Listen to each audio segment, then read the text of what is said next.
Let's review 1 Corinthians 13. 1 Corinthians 13, verse 1 to 13. If I speak in the tongues of men and of angels, but have not love, I am only a resounding gong or a clanging cymbal.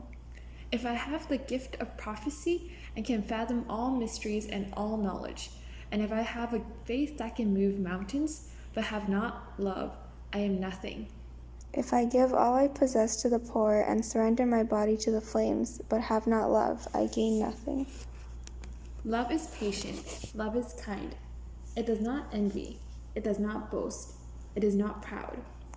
It is not rude, it is not self-seeking, it is not easily angered, it keeps no record of wrongs. Love does not delight in evil, but rejoices with the truth. It always protects, always trusts, always hopes, always perseveres. Love never fails, but where there are prophecies, they will cease. Where there are tongues, they will be stilled. Where there is knowledge, it will pass away. For we know in part and we prophesy in part. But when perfection comes, the imperfect disappears. When I was a child, I talked like a child, I thought like a child, I reasoned like a child. When I became a man, I put childish ways behind me. Now we see but a poor reflection as in a mirror. Then we shall see face to face. Now I know in part. Then I shall know fully, even as I am fully known. And now these three remain, faith, hope, and love, but the greatest of these is love.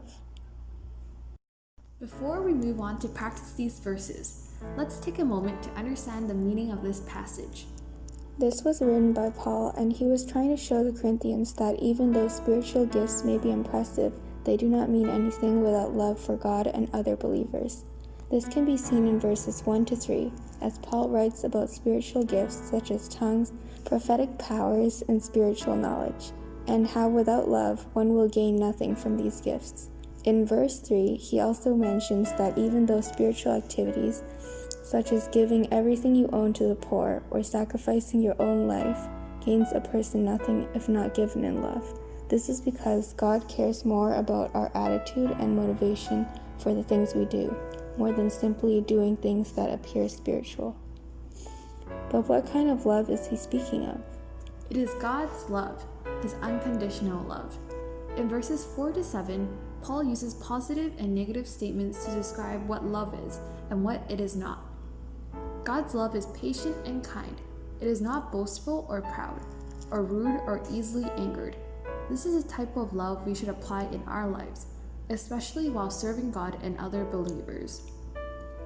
How is love the better way than the way of spiritual gifts? In verses 8 to 13, Paul speaks about the future when the believer is with Jesus in glory, where the spiritual gifts will no longer be needed. Those spiritual gifts are only temporary, like childhood, and are a poor reflection, as in a mirror. Prophecy, tongues, and knowledge will pass, but our love for God and for one another will last for all eternity. Even hope and faith will be fully realized and complete, while love is eternal. Love is the better way because it lasts forever, like the maturity of adulthood and the clarity of seeing another face to face.